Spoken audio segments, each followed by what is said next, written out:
with me. Famous scenes with drama queens and heroes acted out there on the silver screen. Come grab a seat, the popcorn is on me. Hello, welcome to Meet Me at the Movies. I am Noel T. Manning II, hanging out with Thomas Manning. And Thomas, buddy, when we did the Volume 1 celebrating the films of 1992, you were occasionally doing something behind my back, and I guess I could say right in front of me. Yeah, brushing your hair, man. And I wasn't even paying attention to it, and evidently I got some non-viewer mail going, Noel, we couldn't even pay attention to what you were saying because Thomas was so distracting when he was like combing through his beautiful locks. That's what they called them, beautiful locks. So what do you have to say about that, man? I'm not going to apologize for my luscious locks, okay? If somebody's distracted by that, then that's their problem. It's not mine. So, they choose to watch the show. So, if anything, I think they should be thanking me for blessing them with this visual that we have right here. Well, it is a visual, without a doubt. It truly is a visual. But we do appreciate everybody spending time with us right here on Meet Me at the Movies as we talk cinema. And as we've said before, cinema can mean so many different things now because it does move into at-home viewing as well, television, documentaries, and of course theatrical releases as well. And today we're going to do some films that are new, but we're also going to do some series that are new, and then we're going to do a review from the vault going back 20 years, a Christopher Nolan film that Thomas has been wanting to check out for a long time. Got a chance to do that finally. But we'll kick things off with a film that's been getting a really I guess, Thomas, the best way to describe this is it's a film that's getting conflicting critical acclaim and critical criticism.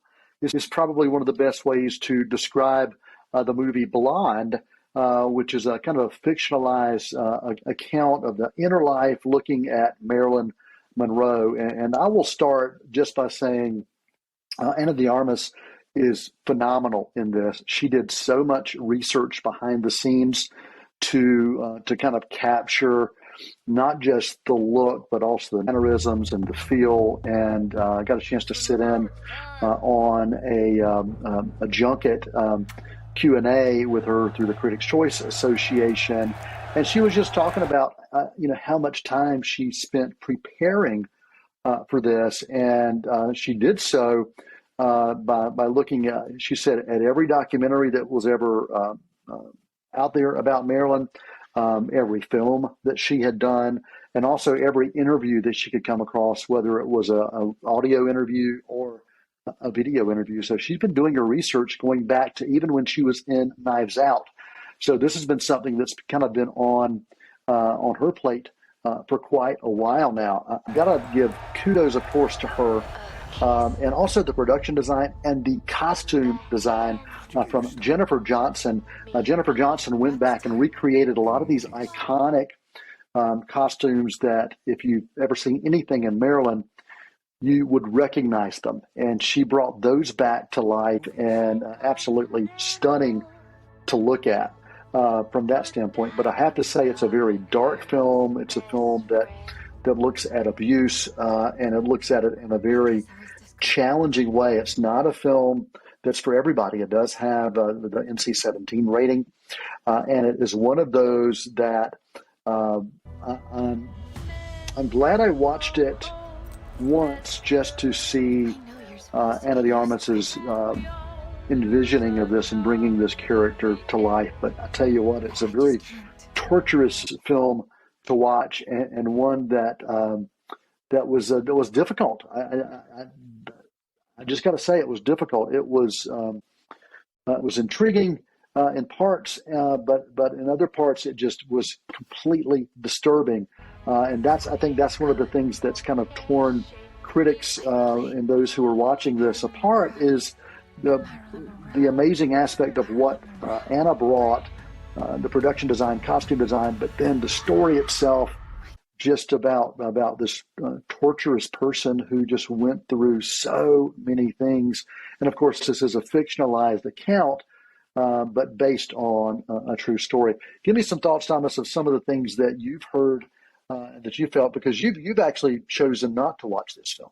Yeah, and I think you kind of hit on the main reason why I haven't gotten around to it yet. I mean, I still think it's very possible that I will watch it sometime over the course of the next few months, but it's just knowing the just immense amount of mental and emotional energy that it's going to take out of me. That's one of the reasons I've been cautious and haven't watched it as of this point. And like you said, it is these things are very real things that Marilyn went through, and she lived a life that was filled with tremendous physical, emotional, and mental challenges. And it looks like this film explores that very subjectively and very much from her own perspective. But at the same time, it's just knowing from what I've heard just how real and authentic they made parts of it. Just almost has driven me away from pressing play on Netflix on it, because it is right there available on Netflix. But knowing that it's a nearly 3-hour film going through this tremendous anguish that this real life person went through, that's just kind of one of the main things that's prevented me from taking that time for it. It's a difficult film to watch just because of the subject matter. But then you add 3 hours long. It is a difficult film also to watch in one sitting. And you and I have talked about movies that are long, 3 hours, 3+ hours, and sometimes you don't realize it. This one, you realize it. So I think it does have its issues. The pacing issues were there for a film this long, and just the nature of this film is a really challenging one to watch, and it's also a challenging one to rate as well. I thought the cinematography was phenomenal. Using black and white at times. Some of the editing choices were really amazing. But I tell you, a difficult film to watch. One that I will not plan to revisit. But come award season, you may be hearing the name Ana de Armas for some awards love. The film Blonde, I am giving this a C+ rating. The technical aspects and the acting aspects, really an A rating, but some of the other things just really took me away from it. So Blonde, you can find that now on Netflix. Thomas, there is a series that you and I have been looking forward to for quite a while, really. And it's based on the Star Wars universe, and it's really a different kind of Star Wars series that we really haven't seen something quite like this before. And it's a character that we've only met once before. Yeah, that's right. So we met the character of Cassian Andor in Rogue One, and Cassian Andor played by Diego Luna. And I'm someone who liked Rogue One quite a bit, but I definitely found it to be emotionally cold and distant, especially when, spoiler alert, everybody dies at the end. But I think it's not the Return of the Jedi ending. It's definitely not. But, however, even just the first 4 episodes of the series, they're doing a lot of work toward retroactively making that Rogue One finale much more emotionally compelling. And, interestingly enough, we've teased that we're going to be talking about a Christopher Nolan film later in the show, but parts of this, through the first 4 episodes at least, almost feel like mid-2000s Christopher Nolan making Star Wars. You have the nonlinear storytelling with very timely montages and cross-cutting, and it's kind of aimed for peak emotional impact. Then there is a sense of restraint in the action and spectacle. The showrunners, they feel like they could explode at any moment with action on screen, but they're choosing to keep a lid on it, just kind of keep us wanting more and keep us, guessing and for what's coming next. And then, of course, it's got sad and lonely people who miss their family, and that's a Nolan trait if I've ever heard one. So it's pretty much got it. It's got it all. The showrunner here is Tony Gilroy. He actually wrote the screenplay for all the Bourne films, and he directed the Bourne Legacy with Jeremy Renner. And Tony's brother Dan Gilroy is a writer on the series, and they've collaborated on projects basically throughout their entire careers. So definitely, a family affair with this series, and I'm very, very pleased with what we've seen thus far with Andor and Disney Plus. Yeah, and with the Gilroys being connected to this, and you mentioned the films that they have worked on, the Bourne films, that had this political backdrop, this spy espionage backdrop as well, and that is definitely something you're getting in the Star Wars saga through Andor.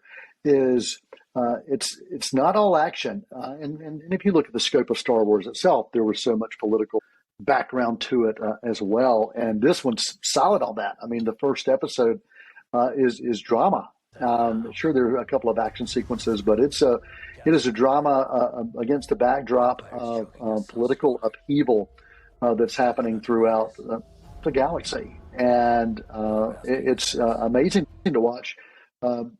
Beautifully shot, production design absolutely phenomenal, and the casting you'd already mentioned some of the casting, but Stellan Skarsgård in this, Genevieve O'Reilly reprises a role of Mon Mothma as well, and I'm really impressed with what I'm seeing.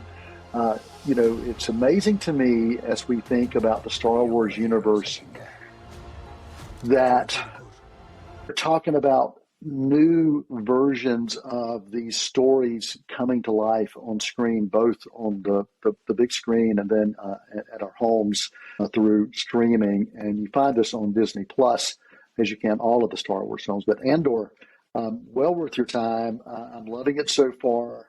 It's kind of, for me, it's appointment television.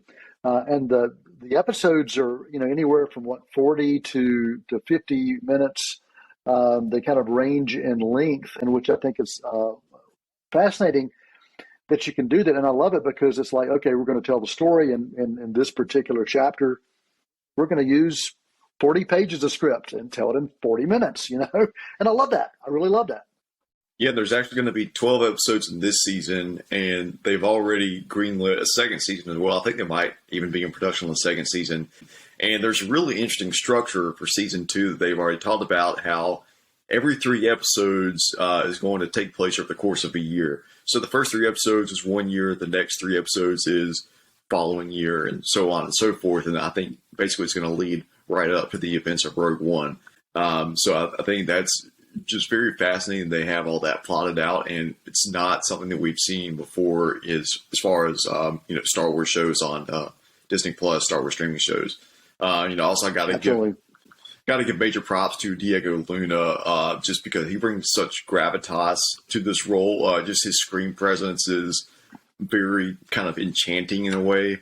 And this was a character that, when I first heard about the show, I wasn't entirely sure that how compelled I was by the prospect of a Cassian Andor show. I thought I liked him in Rogue One, but I thought he kind of served his purpose there. And if I wasn't signing up right away to get a Cassian Andor series in Disney Plus, but he's definitely proven, justified the existence of the show just with his performance alone. Yeah, and the backstory. I mean, you get his backstory as a kid as well, and that's a really interesting dynamic that plays out, that kind of sets a stage as well. And I love what they've done with that. And you're right, it does have some Christopher Nolan-esque feel to it.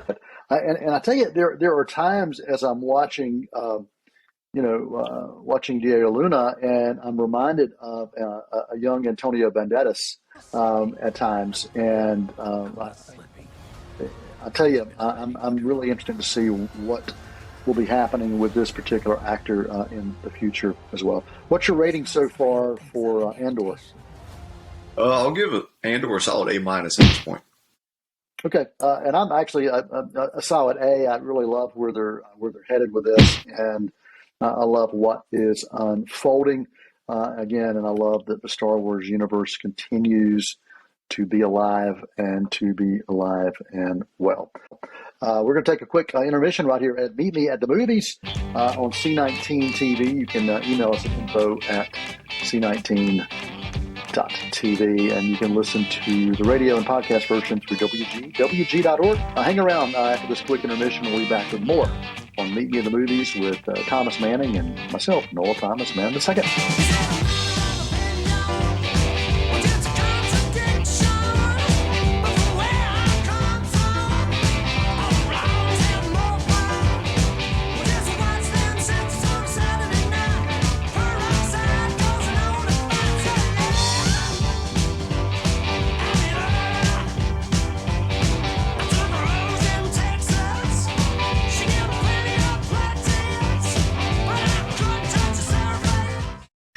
Hi, I'm Nikki Bliss Carroll, your host for Cleveland Connections, the show that explores what's happening at Cleveland Community College. Join us as we sit down with members of faculty and staff to discuss programs of study, upcoming events, and other exciting campus news.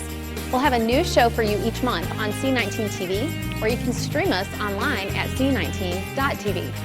Tune in and connect with Cleveland Community College on Cleveland Connections.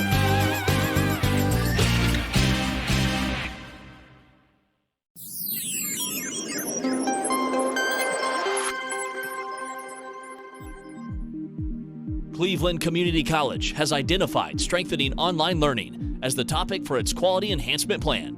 We're calling it SOUL. SOUL's 5-year implementation plan is focused on continuous improvement of online courses and promoting student success. We're excited for you to take this journey with us.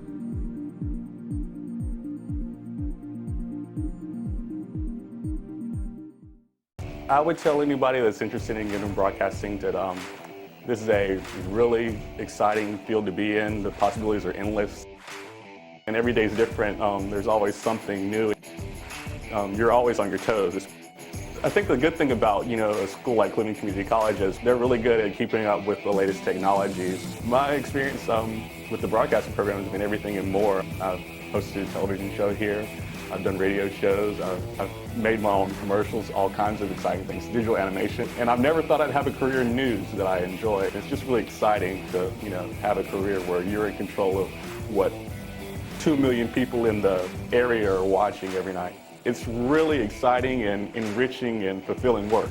It doesn't feel like a job. I get to hang around all day and make television. Just listen to that. Now the question is, are you ready to start your journey today? Hi, I'm Shara Miller, the host of Artworks. Each month we bring to you wonderful, talented artists from here in Cleveland County and the region.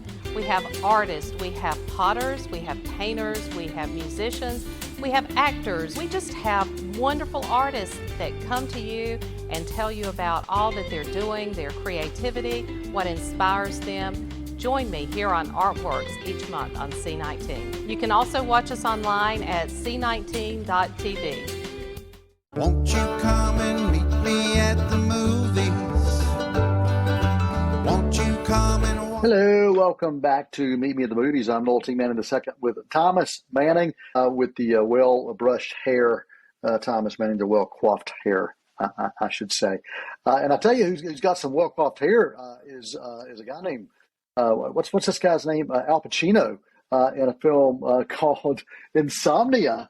Also with Robin Williams and Hilary Swank. Got some Oscar love in this film that's 20 years old, Thomas. Christopher Nolan brought this to life, and you really get a sense of what Nolan was headed for when you get a chance to look at this film now, especially all these years later. So let's get your thoughts with this review from the vault, Insomnia.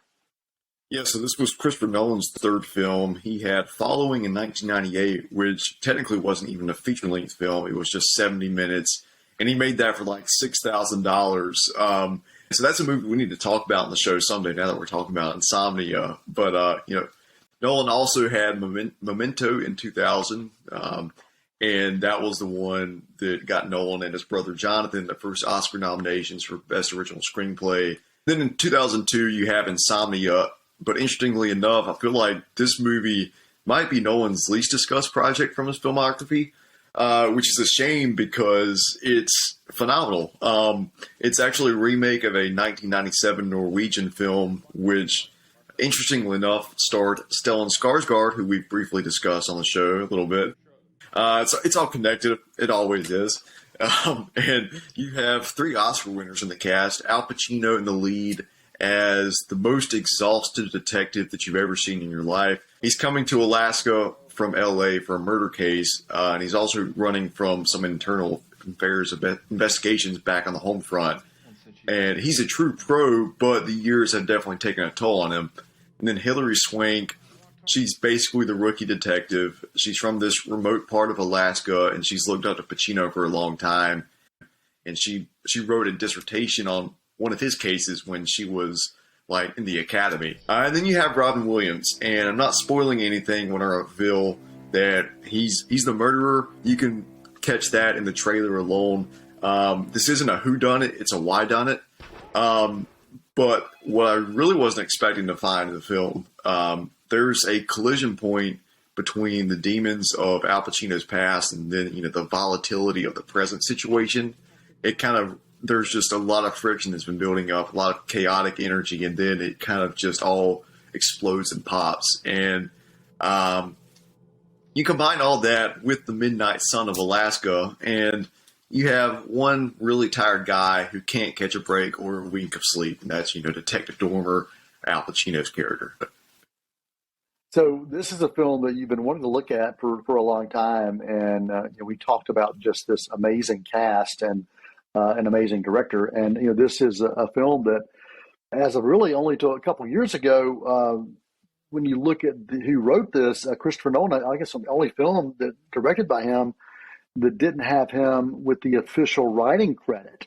Almost 18 years without that, he did write the final draft of the screenplay. But when you look at those credits, you didn't see his name attached to it. But it's without a doubt a film that's got his fingerprints all over it. What are some of the things from a fingerprint standpoint from Nolan that you saw that you realized, oh, wow, okay, I see where he's headed with this based on other films that come after this?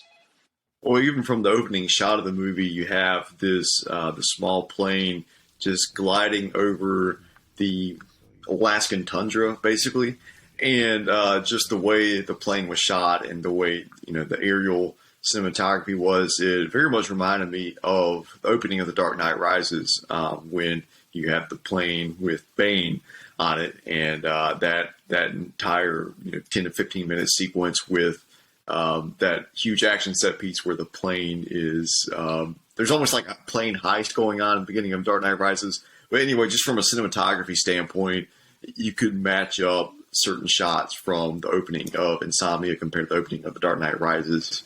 And then you definitely have Nolan playing a little bit with time in this film. I will say, though, it's probably his most straightforward story. With most of Nolan's films, you can't even afford to look down at your phone or check your email or what have you without missing something absolutely critical to the plot. But with this one, as much as I do not endorse scrolling on your phone during a movie, you could probably get away with it here. But okay. I would say if you could get away with it and still get all the details that you need for the main arc of the story. However, there are smaller details that you might miss if you're not completely dialed in. So that I think a lot of that goes back to the editing as well. This is edited by Dodie Dorn. She's worked with Nolan before. She worked on Memento, which is one of the best edited films of the past 20 years for my money. Dodie Dorn has also collaborated with James Cameron, Ridley Scott, Baz Luhrmann, Zack Snyder, and the way there's a few shots in this film that are basically cut into the reel that you don't realize their significance until the last half hour of the movie. There's just these quick, fleeting images of something. You're like, what is this? What is the importance of this small visual detail? And then it all is threaded back, to the forefront of the entire narrative, both thematically and emotionally. by the end of the film. And I think that's something that Nolan's always very good at doing, is that he basically doesn't waste a second of screen time. Any single shot in the film, he makes sure it's serving something to the greater purpose of the film. And that's definitely on display here in Insomnia.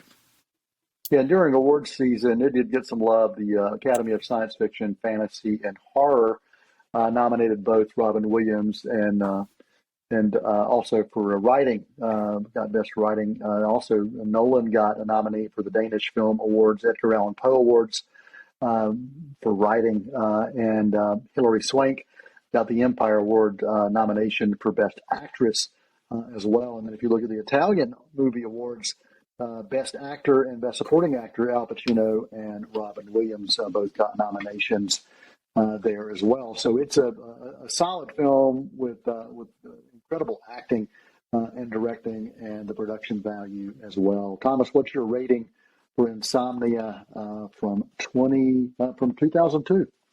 Going to give a solid A to Insomnia. All right, A for Insomnia, which you can find wherever you choose to look for films now. It's available. 20 years. You can find it. Just take a look. Yeah, we'll let you do that. There is a new film. Yeah, there is a new film also on Netflix, and this is an action suspense thriller with Allison Janney as the lead. And you don't typically think about her as an action star, but man, she puts it on full display in the film called Lou. She is a CIA agent who kind of went rogue. She became a fugitive, and she's disappeared off the grid, and no one's seen her for decades. And now she's kind of back in action because of a neighbor's kid that gets kidnapped. And that's not enough. You've got this major storm happening on this island where they live, and so it's a battle of character versus nature, character versus self, because there's a lot of this character by the name of Lou, played by Janney, looking at choices that she made and the impact they had, not just on her but on those around her. It's really a solid film. It's an hour and 47 minutes, so it's less than 2 hours. It's got some interesting twists and turns, some beautiful shots. You've got this. Anytime you're shooting when there's water, you've got to be spot on for that, and the cinematographer does it quite well. But it is one of those that I'm glad I watched, and I would probably go back and rewatch it again, especially with folks who like mystery, who like action, and who like suspense. All those things are kind of rolled into this, and it was a pleasant surprise. So for Lou, I'm giving it a B-. I'm glad I took the time to engage in this film that you can find on Netflix. All right, we're about ready to wrap up, but before we do so, Thomas has a movie quote of the week from, I think, Insomnia. That's right. So this comes from Maura Tierney's character, Rachel Clement, in Insomnia, and she says, "There are two kinds of people who live in Alaska. The ones who are born here, and the ones who come here to escape something else. I wasn't born here." All right. And, you could also say that about the Manning household. So we will leave you with that movie quote and that thought for the week right here on Meet Me at the Movies. For Thomas Manning, I'm Noel Thomas Manning II. And that is a wrap for Meet Me at the Movies.